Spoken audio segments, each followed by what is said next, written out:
देखिए प्यारे बच्चों, हमारे सामने आज एक नया चैप्टर स्टार्ट हो रहा है। ये चैप्टर है एटम एंड मॉलिक्यूल। दो चैप्टर हम लोगों ने ईमानदारी से प्रॉपर समझा है, सीखा है। उन चैप्टरों में जो भी क्वेश्चन की प्रैक्टिस मुझे लगेगी अलग से कराना होगा तो मैं बिल्कुल अलग से प्रैक्टिस करा दूंगा। फिलहाल आज की क्लास में हम लोग सीखेंगे एटम एंड मॉलिक्यूल। केमिस्ट्री में ये आपका थर्ड चैप्टर है। टोटल आपके सामने 4 चैप्टर हैं, जिनमें से थर्ड चैप्टर में आपको पढ़ा दे रहा हूँ।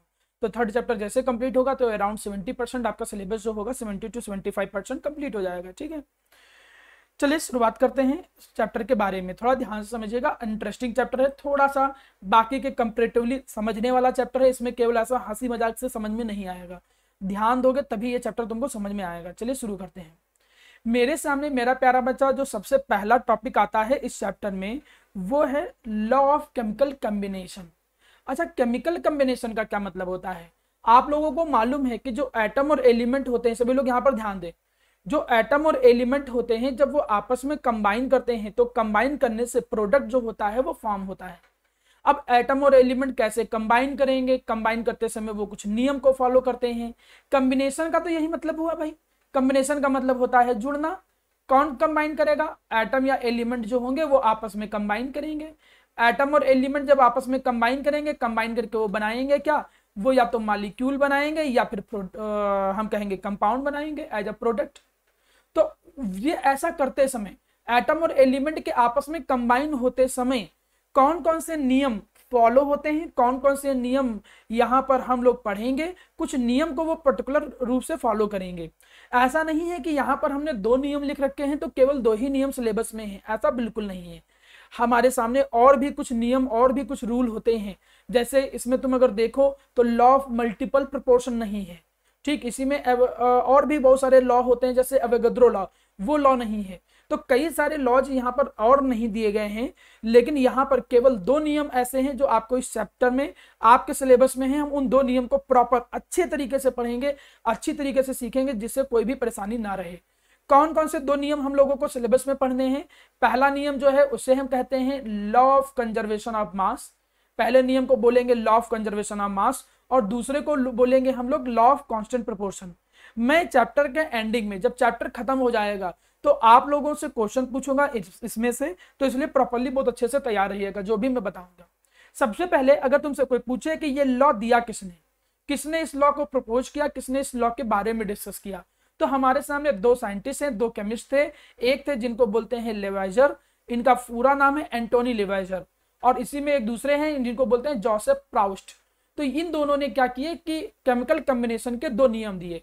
केमिकल कॉम्बिनेशन का मतलब एलिमेंट एटम आपस में कंबाइन होंगे तो उसी कंबाइन होते समय कुछ नियम को वो मानेंगे, और उन्हीं नियमों को हम यहाँ पर पढ़ेंगे। और वो 2 नियम में से चलिए पहला नियम हम आपके सामने डिस्कस करते हैं। इस नियम को हम बोलते हैं law of conservation of mass. Conservation का मतलब आप जानते हो, मतलब मास कैन नीदर बी क्रिएटेड। नियम बड़ा सिंपल सा है, देखिए लिखा भी है। अगर स्टेटमेंट लिखना हो तो जितना मैंने अंडरलाइन कर रखा है केवल इतना ही लिखना। तुम क्या लिख सकते हो? मास can neither be created nor be destroyed in a chemical reaction. किसी भी केमिकल रिएक्शन में मास ना तो हम क्रिएट कर सकते हैं ना तो डिस्ट्रॉय कर सकते हैं। जो टोटल मास होता है रिएक्टेंट का, जितना भी रिएक्टेंट कंबाइन होगा उसका जो टोटल मास होगा वो हमेशा टोटल प्रोडक्ट के मास के इक्वल होगा।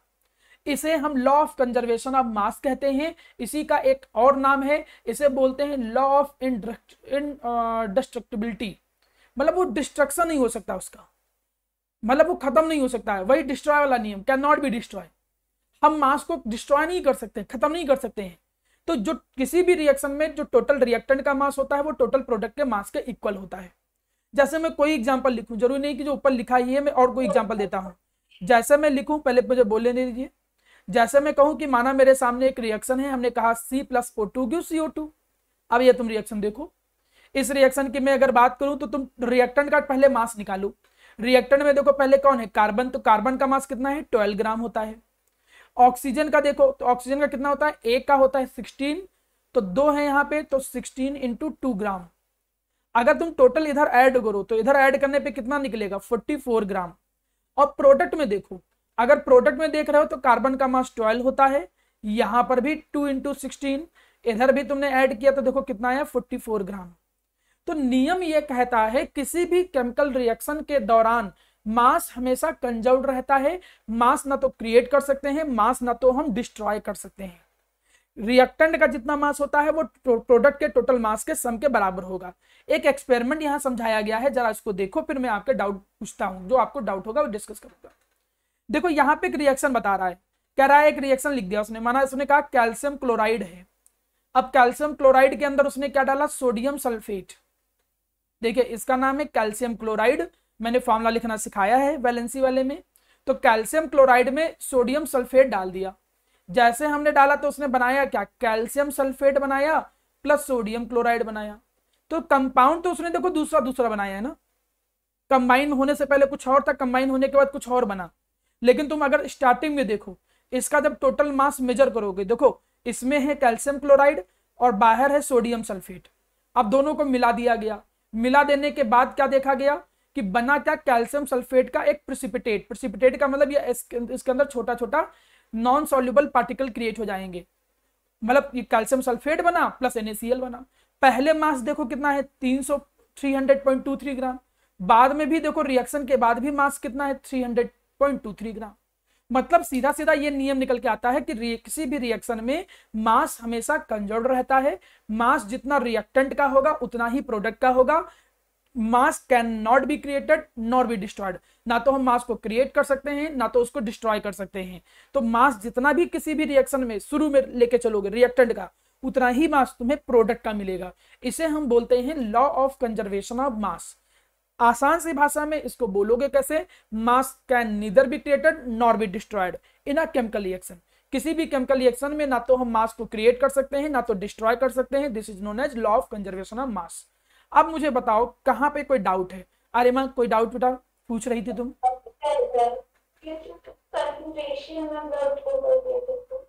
आपकी वॉइस थोड़ी सी फंस रही है, मुझे मैसेज कर दीजिए, यहाँ पर मैसेज में सीन कर ले रहा हूँ, आप मैसेज लिखिए, ठीक है। तो आपकी वॉइस, बेटा मैं फिर से बोल रहा हूँ कि आपकी वॉइस प्रॉब्लम आ रही है तो मैसेज करने को बोल रहा हूँ, तो मैसेज करिए, ठीक है। नेक्स्ट देखिए अगला topic, law of conservation of मास के बाद हम उसके बाद अगले पॉइंट पे आते हैं, ठीक है। कंजर्वेशन का मतलब सेव, ये वर्ड होता है। बाकी आप एक क्वेश्चन देखो। अब देखिए नीचे मैंने इसी law of conservation of mass को एक्सप्लेन भी किया है, मैंने समझाया है कि लॉ ऑफ कंजर्वेशन ऑफ मास का मतलब क्या है। किसी भी रिएक्टेंट का जो टोटल मास होगा वो प्रोडक्ट के मास के इक्वल होगा। इसका बहुत बड़ा रोल होता है। क्वेश्चन माना कोई क्वेश्चन ऐसे दे दे, थोड़ा मैं समझो, माना कोई क्वेश्चन ऐसे दे दे कि A plus B give C plus D, ऐसे दे दे। कोई कहे कि शुरू में जो A का मास है वो 10 था, इसका जो मास था वो 20 था। कोई कहे कि C का मास जो है वो 15 यूनिट है, तो बताओ D का मास कितना होगा, ऐसे कोई पूछ ले। और ये कहे कि ये law of conservation of mass follow कर रहा है। बेटा जो फॉर्मूला है वो फॉर्मूला लिखना आपको सिखाया जाएगा, अभी अगले इसी चैप्टर में ही आपको डिस्कस किया जाएगा कि फॉर्मूला कैसे लिखा जाता है। फॉर्मूला वैलेंसी के अकॉर्डिंग, हाँ श्रेष्ठ में इसी चैप्टर में ही, अभी आगे जब आओगे तो थोड़ा सा सिखाऊंगा कि फॉर्मूला लिखा कैसे जाता है। अभी पहले आपको वैलेंसी सीखना पड़ेगा कि वैलेंसी क्या होता है। तो ये फॉर्मूला देखो ऐसे लिखा गया। अच्छा थोड़ा बहुत 6 में पढ़ा होगा, अदरवाइज मैं आइडिया दे दूं। कैल्शियम की वैलेंसी माना 2 होती है, क्लोरीन की वैलेंसी 1 होती है, और जब मल्टीप्लाई करते हैं क्रॉस मल्टीप्लाई तो CaCl2 लिखा जाता है। सोडियम की वैलेंसी 1 होती है, सल्फेट की वैलेंसी 2 होती है, क्रॉस मल्टीप्लाई किए तो क्या आ गया, Na2SO4 आ गया। तो देखो अभी तुम लोगों को वैलेंसी जिसको नहीं पता है तो परेशान मत हो, यहां तुमको कोई फॉर्मूला लिखने के लिए थोड़ी बोलेगा, वो तो मैं एक एग्जांपल के थ्रू समझाने की कोशिश कर रहा था, इसलिए फॉर्मूला यहां पे लिखा है। Otherwise no need to write the formula of any chemical compound. जब तक आप आगे चैप्टर पढ़ नहीं लोगे तब तक ऐसी कोई नीड नहीं पड़ेगी। अभी इन्हीं चैप्टरों में आगे चल के हम फॉर्मूला लिखना सिखा देंगे तो आपका ये डाउट जो है वो क्लियर हो जाएगा। तब तक तुम ये समझो जो मैं यहाँ समझा रहा हूँ। मैं ये कह रहा हूं कि कभी कभी क्या होता है कि एक रिएक्शन लिखी होती है, उस रिएक्शन में किन्हीं 2 का मास दिया है और किसी 1 का पूछे, तो अगर ये law of conservation of mass follow कर रहा है तो टोटल रिएक्टेंट का मास जो होगा वो टोटल प्रोडक्ट के मास के सम के बराबर होगा। इसी को सॉल्व कर लो, जैसे इसको सॉल्व किया तो देखो मास जो था D का निकल के आ गया। तो ये लॉ ऑफ कंजर्वेशन ऑफ मास कुछ इस तरीके से फॉलो होता है। अब जरा यहां पे देखो, अब यहां पे एक रिएक्शन लिखी नहीं गई है तब भी मैं तुमको समझा दूं। क्या रहा है कि सोडियम कार्बोनेट है, थोड़ा ध्यान दो, कह रहा है कि सोडियम कार्बोनेट है, ये रिएक्ट कर रहा है किसके साथ, इथेनॉइक एसिड के साथ रिएक्ट कर रहा है। अगर मैं इस क्वेश्चन को तुम पूरा पढ़ो, जरूरी नहीं कि सब बच्चों के तरीके से ही क्वेश्चन बनाया जाए, क्वेश्चन ऐसे भी बना सकते हैं। क्वेश्चन क्या दिए, कह रहे हैं कि सोडियम कार्बोनेट है वो इथेनॉइक एसिड के साथ कंबाइन कर रहा है और प्रोडक्ट में बना क्या रहा है, कह रहे हैं कि प्रोडक्ट में बना रहा है वो कार्बन डाइऑक्साइड, कार्बन डाइऑक्साइड बना रहा है, प्लस क्या बना रहा है, वाटर बना रहा है, और वाटर के साथ क्या बना रहा है, सोडियम इथेनॉइड बना रहा है। अब इनके जो फॉर्मूले हैं वो कैसे लिखे जाएंगे, आप उसके लिए परेशान ना हो, क्योंकि उसकी कोई नीड नहीं है यहाँ पे। अब क्वेश्चन क्या रहा है, क्वेश्चन ये कह रहा है कि यहाँ पे सोडियम कार्बोनेट जो है वो 5.3 ग्राम है, ओके। इथेनॉइक एसिड है वो 6 ग्राम है।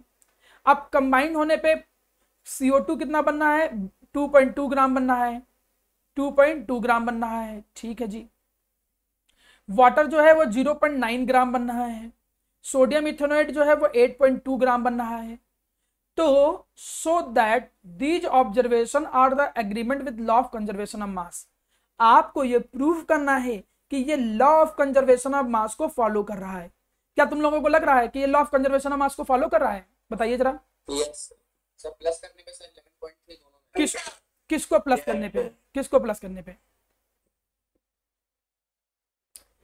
आपको, सर रिएक्टेंट्स को। हाँ वेरी गुड, आप प्रॉपर बोलोगे, आप क्या बोलोगे, टोटल मास ऑफ रिएक्टेंट, ये भी नहीं कि कुछ भी, आप ऐसे बोलो कि इस रिएक्शन में टोटल मास जो रिएक्टेंट का है, रिएक्टेंट्स का, वो तुम देख रहे हो कि वो टोटल मास ऑफ प्रोडक्ट के इक्वल है, वो टोटल मास ऑफ प्रोडक्ट के इक्वल है।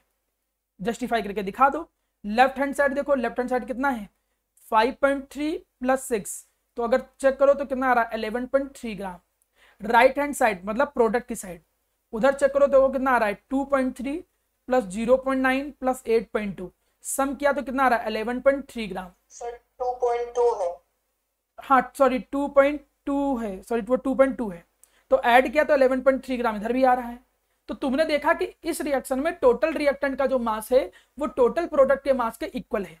अब भाई यही तो होता है law of conservation of mass, reaction में टोटल रिएक्टेंट का मास टोटल प्रोडक्ट के मास के इक्वल है, इसका मतलब वो law of conservation of mass को फॉलो कर रहा है। आप कहोगे हाँ, आप ऐसे लिखोगे, यस दिस रिएक्शन या this chemical reaction follow the law of conservation of mass just because of that the total mass of reactant is equal to total mass of product, क्योंकि इस रिएक्शन में टोटल रिएक्टेंट का mass total product के मास के equal है, इसलिए law of conservation of mass को follow कर रहा है। बात खत्म यहीं पे। तो उम्मीद करता हूं कि आपको यह वाला नियम समझ में आ गया होगा, law of conservation of mass. Law of conservation of mass क्या होता है श्रेयस बताओ। सर ये एक ऐसा स्टेट है जिसमें स्टेट है, कि हमारा स्टेट का क्या मतलब है, सॉलिड लिक्विड गैस, नहीं सर, हाँ हम मास को कुछ डिस्ट्रॉय भी नहीं कर सकते और हम उसको क्रिएट भी नहीं कर सकते। हाँ धैर्य तुम बताओ। हाँ,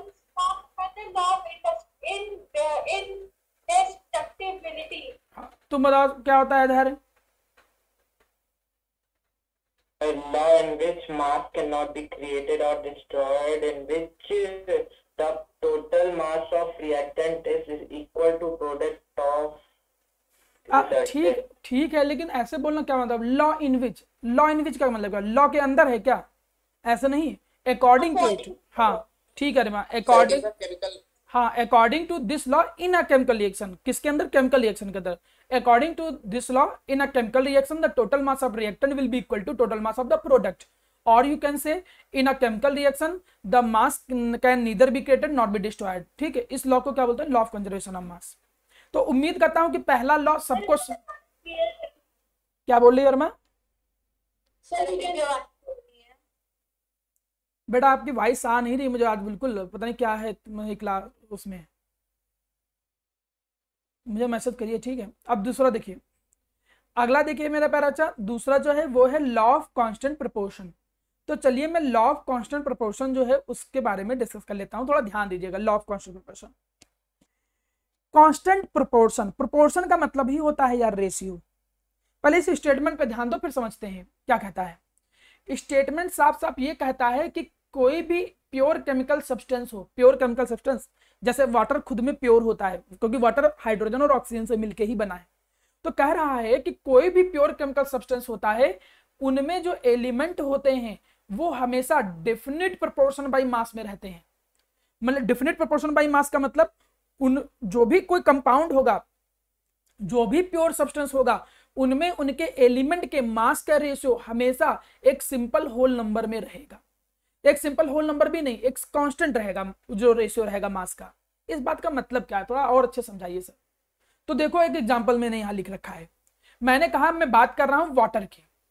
अब ये मैं वाटर की अगर बात कर रहा हूं तो फर्क नहीं पड़ता है कि तुम वाटर को बना कैसे रहे हो, ध्यान देना, it doesn't matter what is the source और by which method you prepare the pure substance. इस बात से फर्क नहीं पड़ता है कि कौन से सोर्स से लिया है, कैसे बनाया है। अब वाटर चाहे मैं आइस वाटर ले लूं, चाहे मैं रिवर वाटर ले लूं, चाहे मैं सी वाटर ले लूं, या घरों का जो पानी है वो ले लो, कहीं भी कोई भी वाटर उठा लो, डजंट मैटर कि कहां से तुमने वाटर लिया है। अगर तुमने वाटर लिया है तो इनके जो एलिमेंट है, अब एलिमेंट कौन है, हाइड्रोजन और ऑक्सीजन। हाइड्रोजन का मास कितना होता है, मास शुरू में याद करवाया जाता है, हाइड्रोजन का 1 होता है तो टोटल 2 है, और ऑक्सीजन का मास कितना है, 16 है। तो अगर एलिमेंट के मास का रेशियो निकालो तो हमेशा वो 1:8 ही रहेगा। देखिए आइस वाटर के अंदर भी एलिमेंट के मास का ratio 1:8, in the river water the ratio of the mass of element is 1:8, in the sea water the mass of the ratio of the mass is of hydrogen and oxygen is 1:8.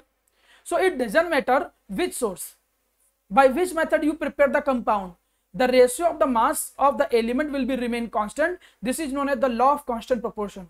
According to the law of constant proportion, in a pure chemical substance the element are always present in a definite proportion by mass. ये बात आप लोगों को बहुत अच्छे से समझ में आनी चाहिए। उम्मीद करता हूं कि आपको मेरी बात समझ में आ रही होगी। मैं ये कहना चाहता हूं कि तुमने कैसे किसी भी कंपाउंड को बनाया है, कौन से सोर्स से लाए हो, ये फर्क नहीं पड़ता है। कंपाउंड के अंदर एलिमेंट के मास का रेशियो हमेशा कांस्टेंट रहेगा। जैसे ये कंपाउंड बना है हाइड्रोजन और ऑक्सीजन से, तो इनमें हाइड्रोजन और ऑक्सीजन के मास का रेशियो 1:8 रहेगा। मैं अगर और एग्जांपल देना चाहूं, जैसे मैं कुछ और एग्जांपल देता हूं, देखो माना मैं एक एग्जांपल दे रहा हूं, मैं कहूं कि मैंने CO2 को फॉर्म किया, I am forming the CO2 here. CO2 मतलब कार्बन डाइऑक्साइड, मैं कार्बन डाइऑक्साइड को बना रहा हूं, दो अलग अलग मेथड से बना रहा हूं। मेथड नंबर 1, मैंने कार्बन के अंदर क्या डाल दिया, O2 डाल दिया। मेथड नंबर 2, मैंने कार्बन मोनोऑक्साइड लिया, इसका नाम क्या होता है, CO। CO का नाम क्या होता है, कार्बन मोनोऑक्साइड होता है। अब अगर इसके अंदर मैं क्या डाल दूं, इसके अंदर मैं पुट कर दूं half O2, then it also form CO2। तो तुमको फर्क नहीं पड़ता है कि तुमने CO2 लिया कहां से है, तुम्हें फर्क नहीं पड़ता है कि तुमने CO2 कौन से मेथड से बनाया है। हाँ ये बात 100% होगा कि CO2 तुम चाहे यहां से लो चाहे यहां से लो, इनके अंदर कार्बन और ऑक्सीजन के जो मास का रेशियो है वो हमेशा 3:8 ही रहेगा। तो ये है, ये नियम होता है जिसको बोलते हैं law of constant proportion. Law of constant proportion क्या कहता है कि in a pure substance it doesn't matter what is the source of substance, the ratio of the mass of the element, किसका रेशियो, मास का ratio, किसके, element के, element के मास का रेशियो हमेशा कांस्टेंट रहता है। इस नियम को क्या बोलते हैं, लॉ ऑफ कांस्टेंट प्रोपोर्शन बोलते हैं। तो चलिए बच्चा बताइए हमें, देखे कौन बता पाता है, कौन बता पाएगा, अभिनव पांडे बता पाओगे, रामेश तुम बताओ लॉ ऑफ कांस्टेंट प्रोपोर्शन क्या होता है। Sir, in a pure chemical substance, the elements are always present in a definite proportion by mass. ठीक है, अब मुझे तुम बताओ, अरिमा, अरिमा है, अरिमा नहीं आ रही होगी, मैं जानती हूँ। ठीक है, तो चलो नहीं आ रही आवाज, ठीक है, वेरी गुड। आ रही है। अभिनव पांडे बताओ, तुम बताओ Abhinav Pandey, law of constant proportion क्या होता है। पांडे आवाज आ रही, The law states that no matter what, sir मैं कुछ नहीं बोलूँ। अभिनव पांडे, धैर्य सिंह और श्रेयस, दोनों में से कोई बताना चाहेगा law of constant proportion. Yes, sir. बताओ धैर्य। Sir, according to this law, there will be equal proportion of elements in a pure substance. थोड़ा थोड़ा सही है। श्रेयस तुम बताओ। Sir, the law that states that in a pure chemical substance, the elements are always present in a हाँ, and it is also known as law of definite proportion. Very good. ठीक है, तो ये लगभग लगभग समझ में आ गया। अब चलो अच्छा, मैं देखो यहाँ पे एक क्वेश्चन दिया हुआ है, जरूरी नहीं है कि ऐसे क्वेश्चन आपके स्कूल में आ जाएं, लेकिन मैं तब भी कठिन मानते हुए आपको सारे क्वेश्चन सिखा रहा हूं। जैसे ये क्वेश्चन क्या कह रहा है कि पहले एक अमोनिया का सैंपल है, कह रहा है कि एक अमोनिया यहाँ पे है, ठीक, कह रहा है इस अमोनिया के अंदर हाइड्रोजन जो है वो कितना है, 9 ग्राम है। कह रहा है कि इसके अंदर जो नाइट्रोजन है वो कितना है, 42 ग्राम है, ठीक है। कह रहा है कि इन अनदर सैंपल, एक दूसरा सैंपल है अमोनिया का, कह रहा है कि इसके अंदर जो हाइड्रोजन है दैट इज 5 ग्राम, वो कितना है, 5 ग्राम है। तो बताओ जरा कि दूसरे के अंदर नाइट्रोजन कितना होगा, दूसरे के अंदर नाइट्रोजन कितना होगा, ठीक है। सेम ही होगा। हाँ, सेम कैसे होगा, होगा, सेम नहीं होगा बेटा, रेशियो सेम होगा। तो देखो यहाँ पर नाइट्रोजन और हाइड्रोजन का रेशियो हमेशा सेम होता है। यहाँ पे नाइट्रोजन और हाइड्रोजन का रेशियो कितना है, दैट इज 9/42। 9/42 का मतलब 3 और बाई 14, मतलब रेशियो कितना है, 3/14। मतलब तुमको ये पता चला कि in first sample, from the first sample तुम्हें ये पता चला कि किसी भी अमोनिया के अंदर नाइट्रोजन और हाइड्रोजन का जो रेशियो होता है वो हमेशा 3/14 होता है। जब आपको इतना आइडिया लगा, ठीक है, अब हमें ये नहीं पता है कि नाइट्रोजन यहाँ कितना है तो उसे x मान लेते हैं, तो हमको ये तो पता होगा ना कि 5/x जो होगा वो हमेशा किसके इक्वल होगा, 3/14 के। क्यों, according to law of constant proportion. Law of constant proportion ये कहता है कि अगर कंपाउंड सेम है, लॉ ऑफ कांस्टेंट प्रोपोर्शन ये कहता है कि अगर सब्सटेंस सेम है तो उनके एलिमेंट के मास का रेशियो सेम रहेगा। तो यहां अगर इनके मास का रेशियो 3/14 है तो यहां भी मास का रेशियो 3/14 होगा। तो इसी को सॉल्व कर लिया तो कितना आया, 70, 14 इंटू 5/3, दैट्स मीन 70/3। सॉल्व कर लिया, you get the mass of nitrogen in a second sample. देखो हमने लॉ ऑफ कांस्टेंट प्रोपोर्शन को कैसे लगाया। देखिए ऐसा नहीं है, ये क्वेश्चन तब आएंगे जब क्वेश्चन पेपर कठिन बनाना होगा। अदरवाइज स्कूल में क्या वो देना पसंद करते हैं, simple simple formula based question. वो केवल simple simple formula based question पूछते हैं कि बताओ law of conservation of mass क्या होता है, राइट द स्टेटमेंट, और you have to write the statement of law of constant proportion, just like this. लेकिन अगर कठिन क्वेश्चन देंगे तो कुछ ऐसा देंगे वो क्वेश्चन। आपको पता है कि एलिमेंट के मास का रेशियो हमेशा कांस्टेंट रहता है, तो पहले में एलिमेंट के मास का रेशियो निकाल लिया तुमने, वो कितना निकला, 3/14। तो इसका मतलब इसके अंदर भी रेशियो 3/14 ही होगा। पहले का अगर 5 है तो दूसरे का 5x है अगर, तो 5/x की वैल्यू किसके इक्वल होगी, 3/14 की इक्वल होगी। रेशियो तो सेम रहता है ना, हाइड्रोजन और नाइट्रोजन का रेशियो जो रहेगा। तो आपने x सॉल्व कर लिया, दूसरे में 70 ग्राम, वो 70/3 ग्राम होगा। अगर नहीं समझ में आया तो उसको एक बार दोबारा वीडियो देखिएगा, दोबारा समझ में आ जाएगा। अब मैं यहाँ पे आज का जो लास्ट टॉपिक है उसको पढ़ा रहा हूं, और उसके पढ़ाने के बाद आज का टॉपिक कंप्लीट हो जाएगा। हमारे सामने एक काफी अच्छे साइंटिस्ट थे जिनका नाम है डाल्टन। डाल्टन ने क्या किया, एक एटॉमिक थ्योरी दिया। एटॉमिक थ्योरी का मतलब वो एटम को ध्यान में रखते हुए उन्होंने एक थ्योरी दिया, कुछ नियम बनाए। पोस्टुलेट्स का मतलब क्या होता है, पोस्टुलेट्स का मतलब होता है जब कोई साइंटिस्ट किसी भी कॉन्सेप्ट को पॉइंट की फॉर्म में रखता है, वो अपने जितने भी एक्सपेरिमेंट और ऑब्जर्वेशन के थ्रू जितनी भी उसने नॉलेज गेन की है उनको जब वो रिप्रेजेंट करना चाहता है इन अ फॉर्म ऑफ पॉइंट्स, वो इसको एक्सप्लेन करता है पॉइंट की फॉर्म में, तो उन्हें बोलते हैं पोस्टुलेट्स। तो डाल्टन ने एटम से रिलेटेड जो थ्योरी थी उसको लेके कई सारे पोस्टुलेट दिए। चलिए हम लोग एक एक करके सारे पोस्टुलेट को समझते हैं। द पॉइंट नंबर 1, पहला पॉइंट क्या कह रहा है, द फर्स्ट पॉइंट ये कहता है कि every matter is made up of very small particle called atom. कह रहा है कि जितने भी मैटर होते हैं, मैं पहले ही पढ़ा चुका हूं, what is the matter, matter is anything which having the mass and occupy space. Matter वह कुछ भी होता है जिसके पास मास होता है और वो स्पेस को ऑक्युपाई करता है। तो नियम कहता है कि आप अपने सराउंडिंग में जितने भी मैटर देखते हो, कॉपी, किताब, कलम, डस्टर, पेन, डजन मैटर, जो भी देखते हो मैटर, हर मैटर छोटे छोटे एक स्मॉलेस्ट पार्टिकल से मिलकर बना होगा, और इन छोटे छोटे स्मॉलेस्ट पार्टिकल को हम नाम देते हैं एटम। सबसे पहले डाल्टन ही थे जो ये कह रहे थे कि नहीं, एटम जो होता है वो इससे छोटा नहीं कुछ हो सकता है, डिस्ट्रॉय नहीं कर सकते हो आप। तो ये चीज ध्यान रखना। इन्होंने कहा कि matter is made up of by very small particle that is known as atom. ये पहला पॉइंट उन्होंने दिया। चलिए अब दूसरे पॉइंट पे आते हैं।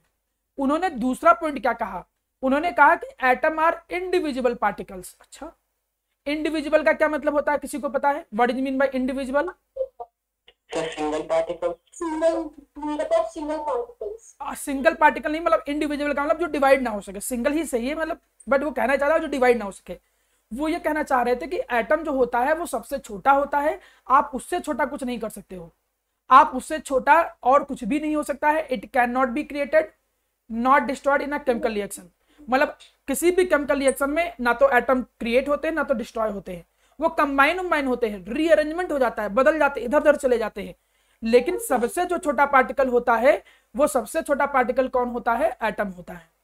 देखिए प्यारा बेटा, आगे चल के ये थ्योरी फेल हो जाएगी, इसके बाद और भी बहुत सारी थ्योरी आई। जैसे तुम इसी पॉइंट को ले लो तो ये पॉइंट गलत हो जाएगा। क्यों?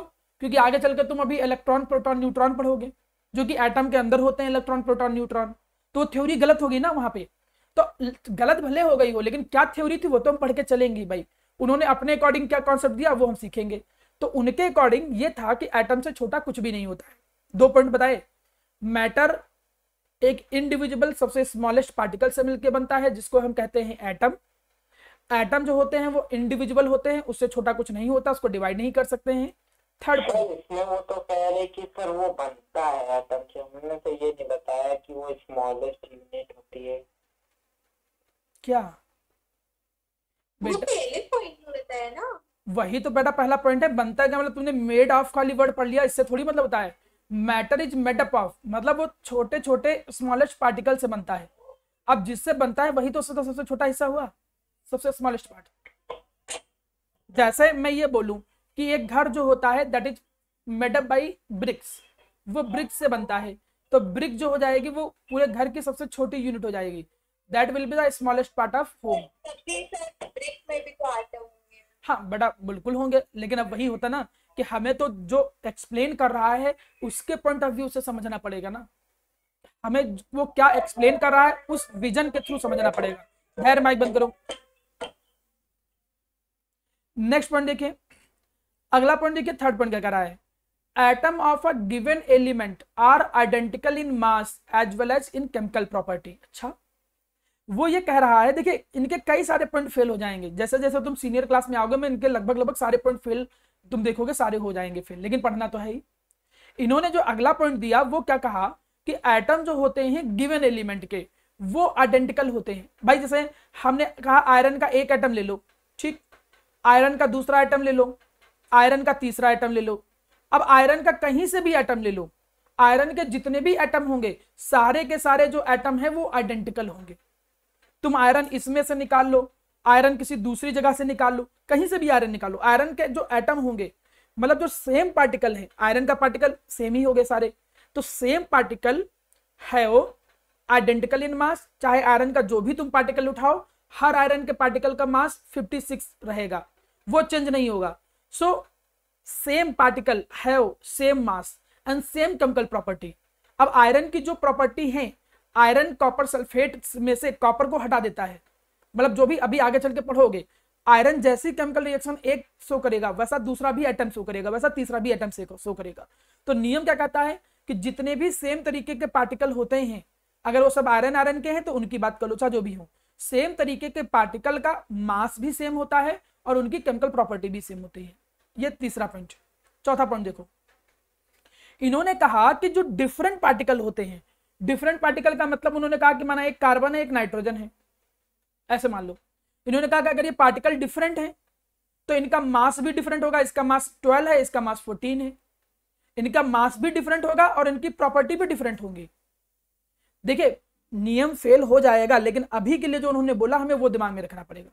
उन्होंने कहा कि जो डिफरेंट डिफरेंट पार्टिकल हैं, अगर पार्टिकल अलग अलग हैं, डिफरेंट डिफरेंट हैं, तो उनका मास भी अलग अलग होगा और उनकी प्रॉपर्टी जो होंगी वो भी अलग अलग होंगी। ये उन्होंने कहा चौथा पॉइंट या फोर्थ पॉइंट उन्होंने दिया। नेक्स्ट, इन्होंने कहा कि एटम जो कंबाइन होते हैं वो सिंपल होल नंबर रेशियो में कंबाइन होते हैं। मतलब जैसे तुम वाटर देख लो, अब वाटर में जो कॉम्बिनेशन है कोई भी कंपाउंड में, तो देखो एलिमेंट कैसे कंबाइन हो रहे हैं 2:1 में। अमोनिया देख लो, अमोनिया में देखो कैसे कंबाइन हो रहा है 1:3 में। मतलब जब कॉम्बिनेशन होता है तो सिंपल होल नंबर का रेशियो रहता है। अब ये नहीं है कि हाइड्रोजन जो है उसका 1.7 पार्टिकल और ऑक्सीजन का टू पार्टिकल ऐसे कंबाइन हो ना ना ना, इन्होंने नियम क्या दिया कि element are combine in a simple whole number ratio, वो सिंपल होल नंबर रेशियो में ही कंबाइन करेगा एलिमेंट और तब जाके वो कंपाउंड बनाएगा। लास्ट पॉइंट देखो, इन्होंने कहा कि relative numbers as well as kind of atoms और constant in a given compound. ये भी पॉइंट हटा दीजिए, ये थोड़ा सा यहाँ पर मिसप्रिंट है, इसको हम बाद में डिस्कस कर लेंगे, इसमें थोड़ा सा मिसप्रिंटिंग है। ठीक, तो आप अभी 5 जो पॉस्टुलेट हैं वो याद रखो, याद रखिएगा। मैं फिर से इसको वेरी वेरी इंपॉर्टेंट बोलता हूं, क्योंकि मैंने देखा है कि स्कूल में कई बार ये 2 से लेकर 3 नंबर में डायरेक्ट पूछ लिया जाता है। सीधे ऐसे कहेंगे, right the different postulates of Dalton atomic theory. आप डाल्टन एटॉमिक थ्योरी के पॉस्टुलेट लिख के दिखाइए, तो आपको इनके 5 पॉइंट जो होंगे वो लिख के दिखाने पड़ेंगे। ये बात बहुत अच्छे से दिमाग में बैठा लो। पहला पॉइंट मैं भी पूछूंगा सब आपसे, इसलिए ध्यान दो। मैटर स्मॉलेस्ट पार्टिकल से मिलकर बनता है, उसको एटम कहते हैं। एटम इंडिविजुअल होता है, उसको हम डिवाइड नहीं कर सकते हैं। जो सेम टाइप के पार्टिकल होते हैं उनकी प्रॉपर्टी और मास सब कुछ सेम होता है। डिफरेंट टाइप के पार्टिकल जो होंगे उनके मास भी अलग होंगे, उनकी प्रॉपर्टी जो होंगी केमिकल वो भी डिफरेंट होंगी। ये हो गया। और एलिमेंट जो कंबाइन करते हैं वो एक सिंपल होल नंबर रेशियो में कंबाइन करते हैं। तो ये 5 तो नियम बहुत अच्छे से याद रखो। जब ये 5 नियम आपने अच्छे से अपने दिमाग में बैठा लिए, तो अब इसके ड्रॉबैक की बात करते हैं। इनके ड्रॉबैक बहुत हैं, 1-2 ड्रॉबैक नहीं, अभी और भी कई सारे ड्रॉबैक पढ़ोगे। लेकिन जो मेजर ड्रॉबैक था, जो सबसे बड़ा ड्रॉबैक था डाल्टन एटॉमिक थ्योरी का, वो यही था कि इन्होंने कहा कि it considered atom as a individual particle. उन्होंने कहा कि एटम इंडिविजुअल पार्टिकल होता है, लेकिन तुम तो जानते हो आगे चल के ये बात पता चलती है कि एटम को हम फर्दर डिवाइड करते हैं इलेक्ट्रॉन, प्रोटॉन और न्यूट्रॉन में। तो तुमसे कोई बोले कि डाल्टन एटॉमिक थ्योरी का जो क्या कहते हैं ड्रॉबैक क्या है, तो कहोगे कि डाल्टन एटॉमिक थ्योरी का जो सबसे बड़ा ड्रॉबैक है वो ये था कि डाल्टन ये कह रहे थे कि जो भी एटम होता है वो इंडिविजुअल होता है, उसको हम डिवाइड नहीं कर सकते, उससे छोटा कुछ भी नहीं है। लेकिन ऐसा नहीं है, उससे छोटे इलेक्ट्रॉन, प्रोटॉन और न्यूट्रॉन होते हैं। तो उम्मीद करता हूं कि ये चीज आपको बहुत अच्छे से समझ में आ रही होगी। इनके 3 क्वेश्चन आपके सामने हैं, सभी लोग इसका स्क्रीनशॉट ले लीजिए, ये आपके होमवर्क में है। ये तीनों क्वेश्चन मैं नेक्स्ट क्लास में पूछूंगा, इसलिए जितना मैंने पढ़ाया है वो तो आपको तैयार होना ही चाहिए, और इनका जो एक्सप्लेनेशन है वो नेक्स्ट क्लास में हम करेंगे। यहाँ फर्स्ट स्लाइड और सेकंड स्लाइड दिखा मैं सारी स्लाइड अभी दिखा दे रहा हूँ, रिवीजन करा दे रहा हूँ। बस आपका कंटेंट वैसे थ्योरेटिकल एक बार जो एक्सप्लेनेशन था वो पूरा एक्सप्लेनेशन हमने यहाँ तक कर दिया है। ठीक है, तो आज हमने लॉ ऑफ केमिकल कॉम्बिनेशन जो है वो प्रॉपर पढ़ाए हैं। नेक्स्ट क्लास में इसके आगे पढ़ेंगे, ध्यान दीजिए।